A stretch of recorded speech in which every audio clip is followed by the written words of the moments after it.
Hi, welcome to my tutorial for the Book Creator app. This app is an app from Red Jumper and it's available on the iTunes App Store. You can get a free version, which allows you to create one book, or you can unlock the full version for $4.99, and it allows you unlimited amount of books to create. So let's jump right in and take a look at this app. You'll notice the first time you start up the app that you do have a book waiting for you. It's getting started, a short tutorial. This is from the Book Creator team, and it's got a few steps for getting you started on creating your books. We won't go too in depth with this, but we'll go ahead and take a look at the first two pages.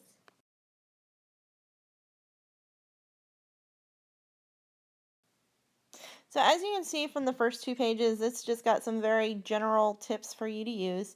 It includes how to add content to the page, which we'll go more into depth here in a minute, and also how to position the content.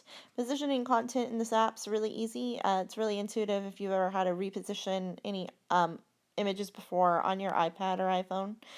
You just use your finger to resize and move it around. So feel free to explore that short tutorial at your leisure. There's a couple more steps that the team goes into. But now I've exited out and we're back to the title screen. I'm going to go ahead and come over here to press New Book because I'm really eager to get started. Now once we've chosen to start a new book, it gives us a couple of options for choosing a book shape. We have portrait, which is the 2:3 aspect ratio, square, which is 1:1, and landscape, which is 4:3. And you can see down here, they've each got some comic book grid layouts, so you can kind of see some possibilities for laying out photos and content. I am going to go ahead and go with the portrait shape.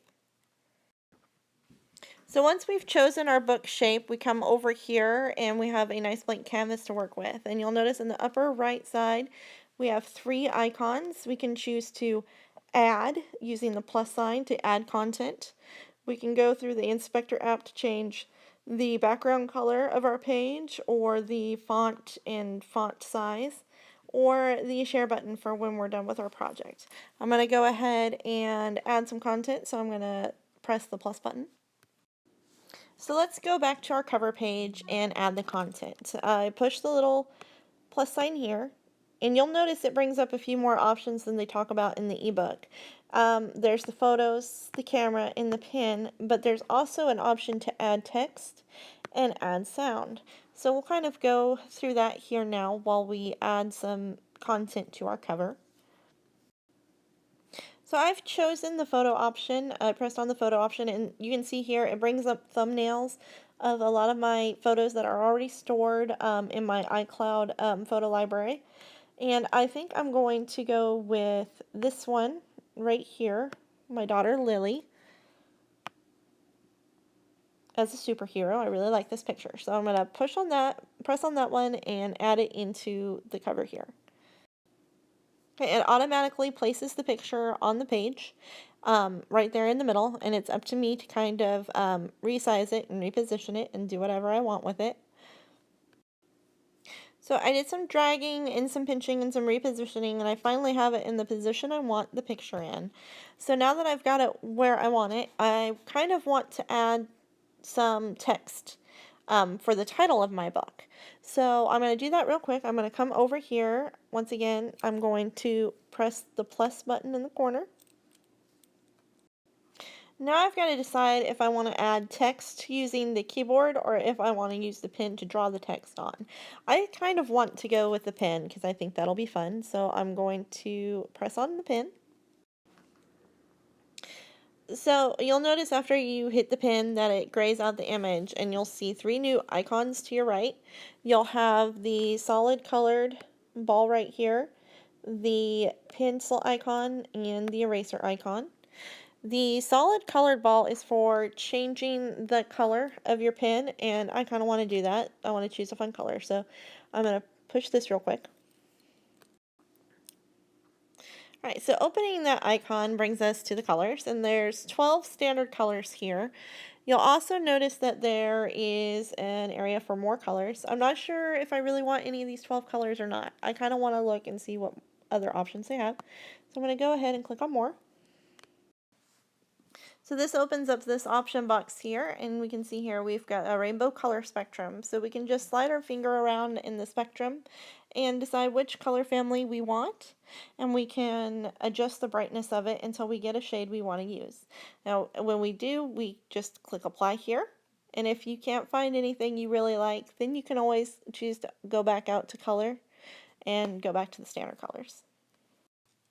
So after we choose our color, I think I've decided to go ahead and go with purple, we can come back over here and click on the pen stylus, which brings up our thickness options. As you can see, the standard is going to be this medium one right here. It's pre-chosen for you. But you can also go thinner, or you can go thicker. I think I'm going to go with a thicker pen stroke. So I'm going to choose that. So now I've started writing, and I've decided that I don't really like the way my words are slanting. So I'm going to go over here and I'm going to click on the eraser. And once I click on eraser, as you can see, I can come over here and I can erase until it's clear. And then I can rewrite it however I want. So now that I've got the text on my cover where I want it, I kind of want it to come over here and I wanted to add a sound. Now you'll notice that there's an option to either record your own sound or to import from your iTunes library. Down here you can see it allows you to select music. Make sure before you publish you need to have the rights to the music, of course.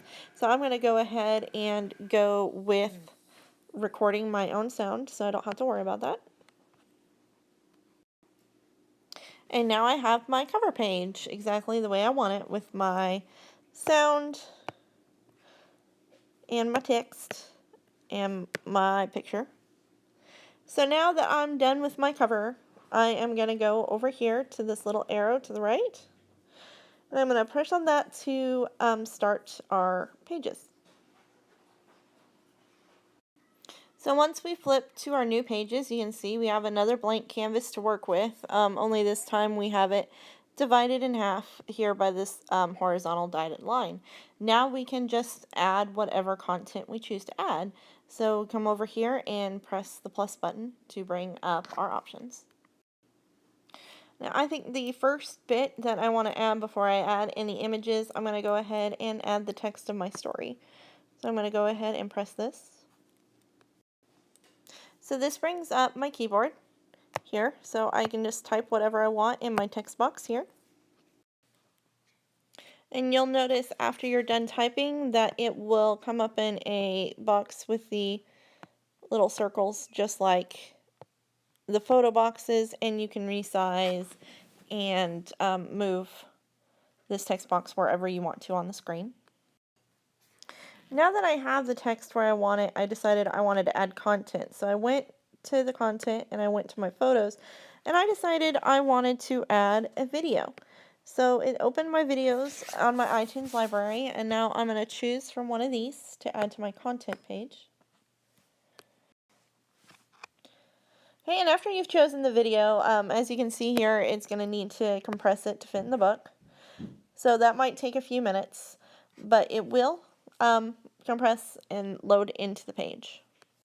Now that I've got the video loaded, I decided I want to have a recent picture of Lily. So I'm going to go ahead and press on camera here. And this opens up my camera, and I will attempt to pin her down. As you can see, she likes to move a little bit. So once she holds still, I will go ahead and get a picture of her. And then I will add it to the opposite side of the text in the video.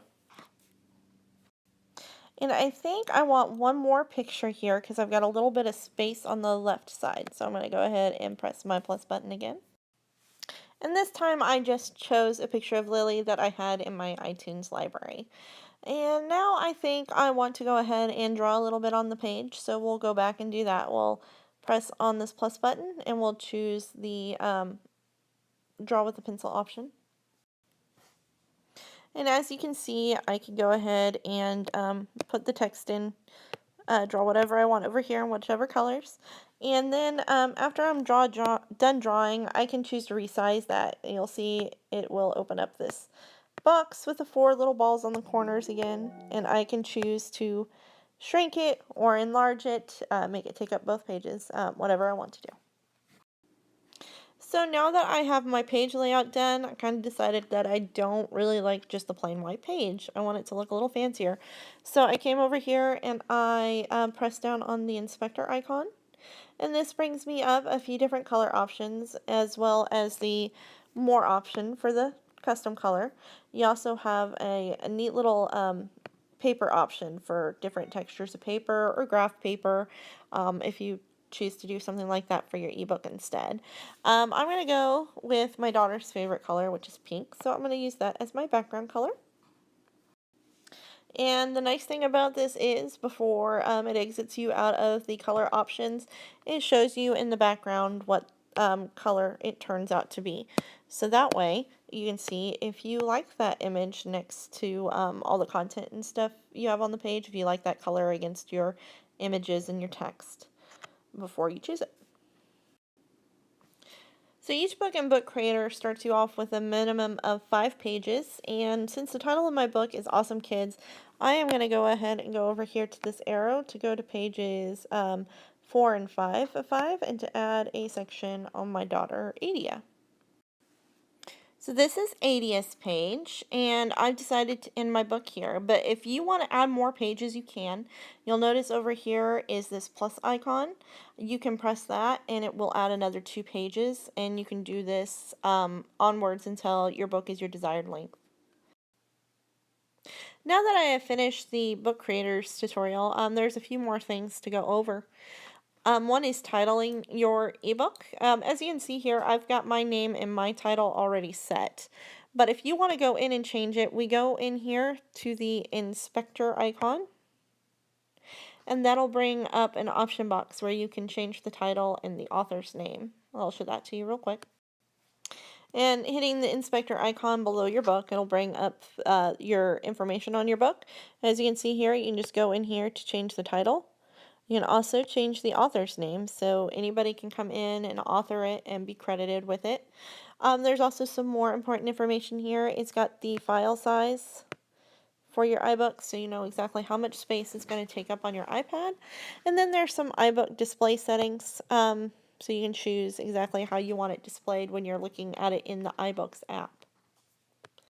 So now that my book is complete, I can come back out here to choose how to publish and share it. Just using this, pressing the share icon here, I can choose to either export it as an EPUB for viewing in iBooks. I can export it as a PDF for viewing and sharing across apps that support PDF, or I can export it as a video to my camera roll. I want to kind of keep a video of this since it's got video on the pages, so I'm going to export as video. Now that I've exported the video and saved it to my camera roll, I have a video record of my project. I hope you'll check the video out, and I hope you check out the Book Creator app. At $4.99, it's well worth it, so you and your students can write and create as many books as you want. I hope you enjoy it.